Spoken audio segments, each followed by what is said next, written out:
Just breaking tonight, the U.S. Supreme Court, in a move that could have major implications in November, announcing it will take up Republican frontrunner Donald Trump's appeal after a Colorado court banned him from the ballot.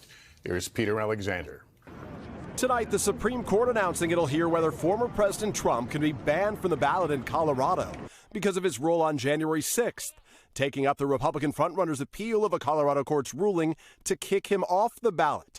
Mr. Trump arguing it's partisan election interference. The announcement coming just hours after President Biden visited the Revolutionary War site at Valley Forge, arguing democracy is at stake in November. This is not rhetorical, academic, or hypothetical.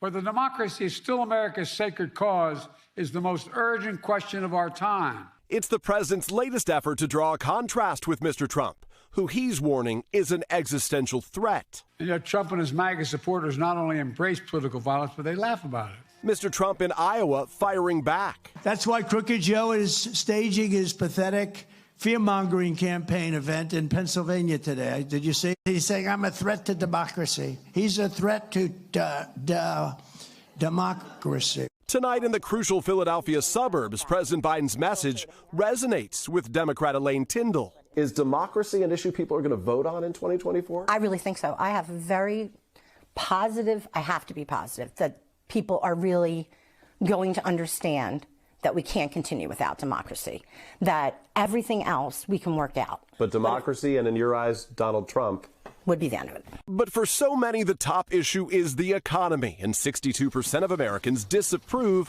of President Biden's handling of it. Republican Nick Carnelia is one of them.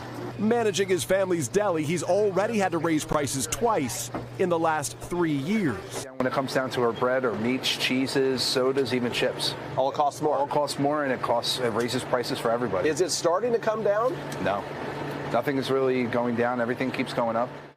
And Peter, let's circle back to the Supreme Court. Depending how they rule, this could have a major impact. Lester, to be clear, this case is moving at warp speed. The justices are going to hear these arguments on February 8th. A ruling then is expected quickly. And remember, whatever the high court decides here doesn't just apply to Colorado, but to all 50 states. Applies across this country, Lester. All right, Peter Alexander, thank you.